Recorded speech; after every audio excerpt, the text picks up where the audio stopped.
পবিত্র কোরআন শরীফের সমস্ত কথাই মূল কথা নয়। এই কথাটা শুনে অনেকে কিন্তু গালাগালি করে আমারে।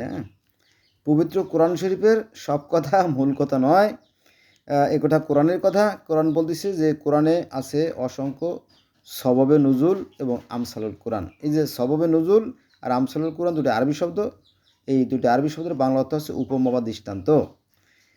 আমাদের শুক্রবার দিন যখন মসজিদে হুজুর বয়ান করেন অথবা মাহফিলে যখন ওয়াজ করেন, তখন দেখবেন যে অনেক উপমা, উদাহরণ, অনেক কিস্সা কাহিনী আলোচনা করে, তাই না?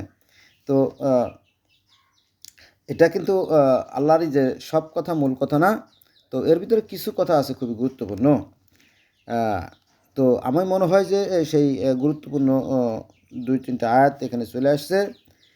আমি সূরা মায়দার 67 না 68 এবং 69, 70, 71 এই কয়েকটা আয়াত আলোচনা করব, কারণ খুবই মহা গুরুত্বপূর্ণ আয়াত এখানে আছে। চলো শুরু করি।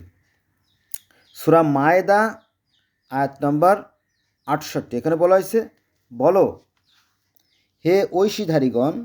এখানে ঐশীধারীগণ বলতে এখানে ব্যাপক একটা বিষয়, কোনটা রেখে কোনটা বলি। ঐশীধারীগণ বলতে পৃথিবীতে যে 1,24,000 অথবা মতান্তরে 2,24,000 নবী রাসূল আসছেন, এদের কারো কাছে কিতাব ছিল, সহিফা ছিল, তবে সেটা হয়তো আমরা হিসেব দিতে পারবো না। হিসেব যেহেতু দিতে পারবো না, অতএব এই ব্যাপারটা নিয়ে একটু চিন্তা গবেষণা করা দরকার, তাই না? এখানে কি বলা হয়েছে দেখেন, সূরা মায়দার 68 নম্বর আয়াতে, বলো হে ঐশীধারীগণ, অর্থাৎ যারা ঈশ্বরের পক্ষ থেকে বা সৃষ্টিকর্তা থেকে বা আল্লাহর পক্ষ থেকে কিতাব প্রাপ্ত হয়েছেন তাদেরকে বলা হয়েছে ঐশীধারীগণ। তাওরাত, ইনজিল ও যা রবের নিকট হতে অবতীর্ণ হয়েছে, তোমরা তা প্রতিষ্ঠিত না করা পর্যন্ত তোমাদের কোনো ভিত্তি নাই। এখানে কিন্তু তাওরাত আর ইনজিলই বলে নাই, এখানে বলা হয়েছে হে ঐশীধারীগণ, তাওরাত ও ইনজিল যা তোমাদের রবের নিকট হতে অবতীর্ণ হয়েছে, তোমরা তা প্রতিষ্ঠিত না করা পর্যন্ত তোমাদের কোনো মুক্তি নাই। তোমার রবের নিকট হতে তোমার প্রতি যা অবতীর্ণ হয়েছে তা তাদের অনেকের ধর্মদ্রোহিতা ও অবিশ্বাসী বৃদ্ধি করবে, সুতরাং তুমি অবিশ্বাসী সম্প্রদায়ের জন্য দুঃখ করো না। আর কোরআনে যতগুলো আয়াত আছে তার মধ্যে মনে হয় সবচেয়ে গুরুত্বপূর্ণ একটা আয়াতের একটা অংশ, সেটা হচ্ছে সূরা মায়দার 69 নম্বর আয়াত। দেখেন এখানে কি বলা হয়েছে। এখানে বলা হয়েছে, নিশ্চয়ই যারা বিশ্বাসী, হোক সে ইহুদি, হোক সাবি অথবা হোক খ্রিস্টান, তাদের মধ্যে যে কেউ আল্লাহ ও পরকালে বিশ্বাস করবে এবং সৎ কাজ করবে, তার কোনো ভয় নাই এবং সে দুঃখিত হবে না। কি বুঝলেন? আবার শোনেন, এটা আমি বারবার 100 বার দরকারে পড়ব যদি আপনি না বোঝেন। কি বলা হয়েছে সূরা মায়দার 69 নম্বরে বলা হয়েছে যে নিশ্চয়ই যারা বিশ্বাসী। নিশ্চয়ই যারা বিশ্বাসী বলতে এই যে পৃথিবীতে 4,300 ধর্ম আমরা পাই, এই 4,300 ধর্মই মূলত সৃষ্টি হয়েছে বিশ্বাস থেকে।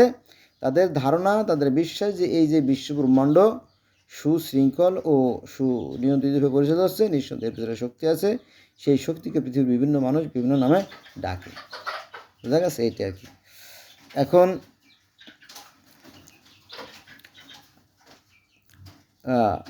আল্লাহ আরও বলেন যে যারা বিশ্বাসী, যেমন ইহুদি, সাবেই ও খ্রিস্টান।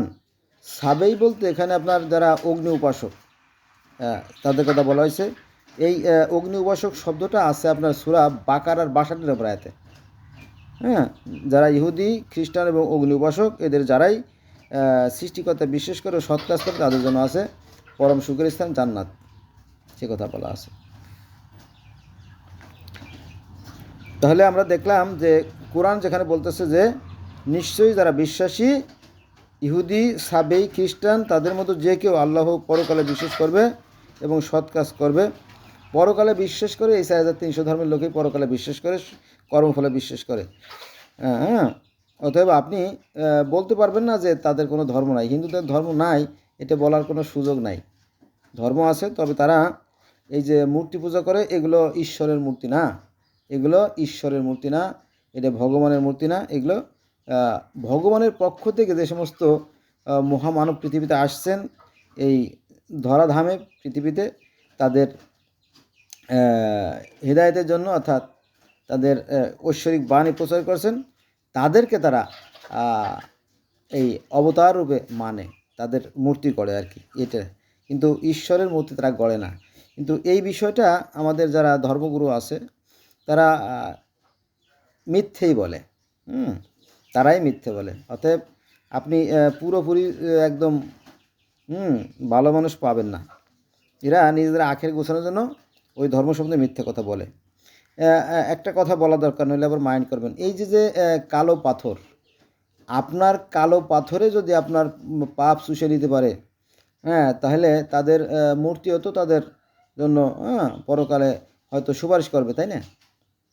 অজু করলে কি আসলে আপনার শরীর থেকে পাপ ধুয়ে যায়? অজু কি এই ধুলাবালি ময়লা? তাহলে তো সাবান শ্যাম্পু যারা ব্যবহার করে বেশি, তাহলে তারা তো সবচেয়ে বেশি পবিত্র, তাই না?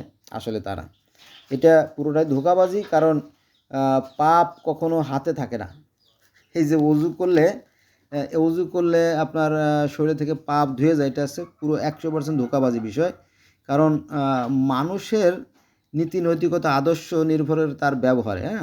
একজন মানুষ যদি সুন্দর হয়, তাহলে আমরা তার আচার আচরণ, চলাফেরা, উঠা বসা, এই সমস্ত মাধ্যমে বুঝতে পারবো লোকটা ভালো, মানুষের সাথে লেনদেন কেমন, তাই না? এইভাবে একজন মানুষের অভ্যন্তরীণ বিষয়গুলো তার ব্যবহারের মধ্যে প্রকাশ পায়।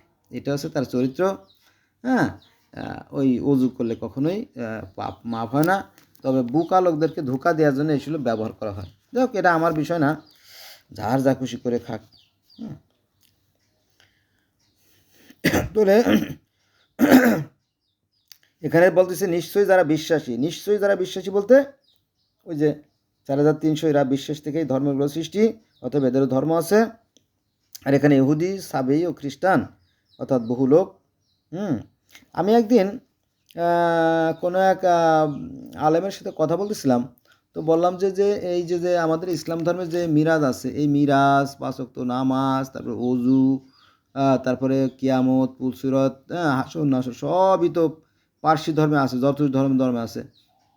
তা বললো হ্যাঁ আছে, থাকলে কি হবে, ওরা তো অগ্নি উপাসক। আমি বলি অগ্নি উপাসক মানে? অগ্নি উপাসনা তারা করে না, তারা তো সেই আহুরা মাজদা, সেই একই সৃষ্টিকর্তার আরাধনা করে, তবে অগ্নিকে সাক্ষী রূপে রাখে। ওই তো একই কথা, বুঝছেন? এই আর কি। তো মানে দোষ ত্রুটি বের করা আর কি। এই জন্য আমি মাঝে মাঝে বলি যে এই ধর্মগুলোর মতো সৃষ্টি হয়েছে মানুষের হিংসা বিদ্বেষ ঘৃণা থেকে। কিন্তু ভালো মন্দের জ্ঞান সৃষ্টিকর্তা সবাই দিয়েই দিয়েছেন। এবার আমি আলোচনা করব সূরা মায়দার 70 নম্বর আয়াত। এখানে বলা হয়েছে যে বনি ইসরাইল এর নিকট হতে অঙ্গীকার নিয়েছিলাম ও তাদের নিকট রাসূল পাঠিয়েছিলাম। যখনই কোনো রাসূল তাদের নিকট এমন কিছু আনে যা তাদের মনোভূত নয়, তখনই তারা কতককে মিথ্যাবাদী বলছে ও কতককে হত্যা করছে। সূরা মায়দা আয়াত নম্বর 71। তারা ভেবেছিল যে তাদের কোনো শাস্তি হবে না, ফলে তারা অন্ধ ও বধির হয়েছিল। আল্লাহ তাদের দয়া করেছিলেন, কিন্তু অনেকেই অন্ধ ও বধির হয়েছিল এবং তারা যা করে আল্লাহ তার দ্রষ্টা। বন্ধুরা, আপনাদের খেয়াল আছে কি না যে এর আগে আমরা দেখলাম যে সূরা মায়দার 60 নম্বর আয়াতে আল্লাহ পাক কী করেছিলেন জানেন? কিছু লোককে বানর বানিয়ে দিলেন, কিছু লোককে শূকর বানিয়ে দিলেন। আর এখানে আমরা দেখলাম সূরা মায়দার 71 নম্বর আয়াতে যে কিছু মানুষকে অন্ধ করে দিলেন, তাই না? আবার আমরা অন্য আয়াতে দেখি যে সৃষ্টিকর্তা জাতিদেরকে ধ্বংস করে দেন যারা অত্যাচারী জাতি হয়। তার মানে কি, পাপের ফল তো আমরা পৃথিবীতে পেয়েই যাই, তাই না? পাই না? পেয়ে যাই। এই জিনিসগুলো খেয়াল রাখতে হবে, কিন্তু আমরা বুঝি না। এটা হচ্ছে সবচেয়ে বড় সমস্যা। আজকে এ পর্যন্ত রইল। সবাই ভালো থাকবেন। আল্লাহ হাফিজ।